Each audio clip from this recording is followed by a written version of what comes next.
Isaoranay ny anaranao raha eo, isaoranay ny anaranao satria tojo amin'ity aladiny sampatro vity zay, alady zay nikaran'ny zanakao tao a Jerosalema, nakalazaina tamin'ny fomba netiketry ianao fa mpanjaka ny mpanjaka, tompony tompo. Ny falahady nina koa liova ny tantara satria reo vahoaka marobe ny androandro eo, hosana hosana, reo ihany indray ny teny eo omboimboy. Oso sady zay amin'izany hoe lalan'ny azo fijaliana na herinandro masina sara. Aza vela hitsetsetra fotsiny zay tompo, na hisetsetry fotsiny, fampianary zay andiny tena lalina, ka fantatra indray ny alehibe ny fitiavanao azy, ny fitiavanao anay Israely. Dia mitenenanao tompo, fa vonikeny izay mpanomponao Jesosy Kristy, nefa maty nefa iny velona manakizay manana ny fanaretiny famatesana sy fiainantsika. Amen. Ny mofinainao antsika amin'ity aladiny sampatro vy 10 aprily 2024 dia ny Romanina toko 9. Romanina toko 9 andiny faraika amin'ny telopolo ka hatramin'ny fasimy amin'ny telopolo. Raika amin'ny telopolo ka hatramin'ny fasimy amin'ny telopolo, vakina amin'ny anaran'i Jesosy manao hoe inona no lazaintsika ny amin'izany zavatra zany? Andriamanitra momba antsika, iza no atohatra antsika zay tsy niariny zanany lahy fa natolony antsika, natolony hamonjy antsika rehetra izy, tsy meny antsika miaraka amin'ny maimaimpona koa va ny zavatra eto? Iza ny ampangalomby fidin'Andriamanitra? Andriamanitra manamarina azy. Iza ny manamerika? Kristy Jesosy efa maty, eny sady nitsangana tamin'ny maty, ka mitoetra eo amin'ny tanakavanan'Andriamanitra ary filoantsika. Iza no asaraka antsika amin'ny fitiavan'i Kristy?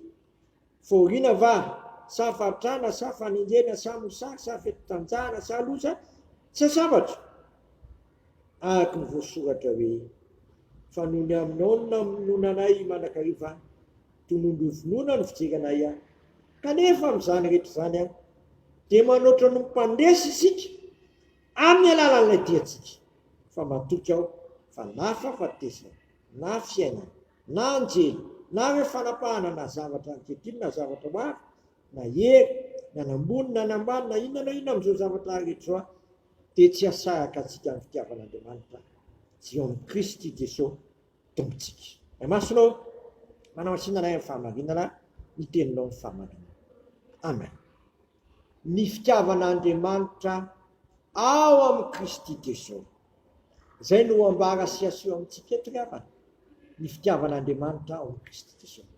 Ny fitiavan'Andriamanitra ao amin'ny Kristy Jesosy dia matanjaka, mafy, mateza, marika manakizay tsisy afaka maharesy azy fa izy dia maharesy ny zavatra rehetra.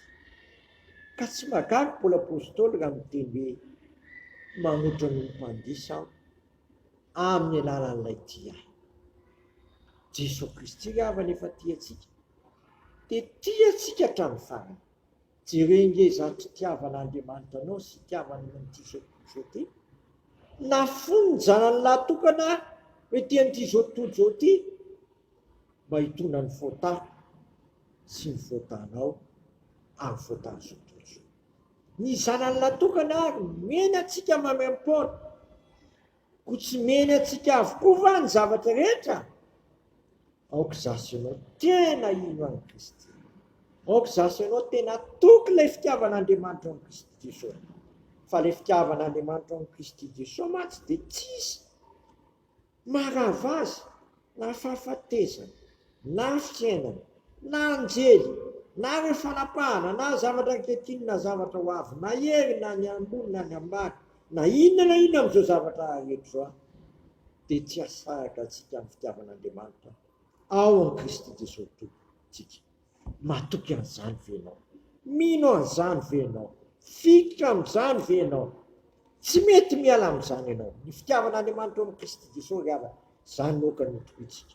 Zany mantsy ny fitiavana maritra manakizay sy tsy mety levona, satria ny fitiavana manakizay ny fitiavan'Andriamanitra sika, ka zany nampaharetan'Andriamanitra amin'ny famindram-pony amintsika. Kokotsika tsy ala amin'ny fitiavan'Andriamanitra ao amin'ny Kristy Jesosy. Ao amin'ny Kristy riavana dia mihoatra ny daholo ny zavatra rehetra. Mihoatra ny daholo. Io zany no ohatran'ny hoe tsara indrindra. Io no marika indrindra. Io no ahafahantsika mandresy zao fiainana izay mampikaikaika ny olona zao, mikaikaika miakatra. Nahoaka maiakatra ny foko sy ny fonao. Tombo fonontsika. Asena mitana amin'ny fonontsika dia hoe tombo ampitombo fonontsika. Tombo ampitombo fonao. Asena ila tsisy finoana koa isika dia hoe tombo vonjeo amin'ny tsy finoana. Fa matoky isika. Fa na inona dia tsy asaraka antsika amin'ny fitiavan'Andriamanitra amin'ny Kristy Jesosy. Oka banjintsika ilay fitiavan'Andriamanitra amin'ny Kristy Jesosy. Hivelomantsika, iainantsika. Ary azontsika sy fikirantsika ary indrindra zarao amin'ny olona rehetra io fitiavan'Andriamanitra amin'ny Kristy Jesosy io mba ahatsiaro-tenako ny olona fa matoky tokoa Kristy ka manoatra ny mpandeha amin'ny alalan'ny Kristy izay tiantsika hatramin'ny voalohany ary tiantsika hatramin'ny farany. Amen. Tena sy misaotra anao izay raha eo fa tena tianay ianao ary ianao efa tianay dia tianay hatramin'ny farany. Ataovy matoky izany fitiavanao izany izay. Ary ataovy mahay makasitraka izany fitiavanao izany izay amin'ny fiainanay atao feno fanoloran-tena. Aok'izay Tompo anana fahafenoana fanoloran-tena amin'izao herinandro vaovao izao fa kanamiza moa izay fa ianao no manana ny teny fiainana manak'izay. Dia sitraka ny ary hivavaka hoe anay izay ny an-danitra masina ane ny nananao tonga ane ny fanjakanao atao ane ny sitraponao ity tany tahaka ny an-danitra minaniny any nasazo anay amamelany elokay tahaka namelanay izay olika taminay izao mitondra anay fakapanahy fa manafanay amin'ny ratsy fanao ny fanjakana sy ny hery ary voninahitra manak'izay. Amen. Tanterahany Tompo amintsika ny zotodrampitolona amin'ny naharay zanaka fanamasiny izao ary Andriamanitra ny fanantenana ny amenanareo amin'ny fifaliana sy ny fiadanana rehetra amin'ny fononareo mba hitombonareo fanantenana ny fanamasina. Matoky izay niantra anareo sady izy ihany no alefa izany ary manoatra no mpandeha amin'ny alalana ilay tiantsika dia Jesosy Kristy ilay tsy miova mahasan'io ary manak'izay. Amen. Voninahitra ny eo an'Andriamanitra grerany amin'ny anaran'ny Ray, Zanaka, Fanamasina. Amen.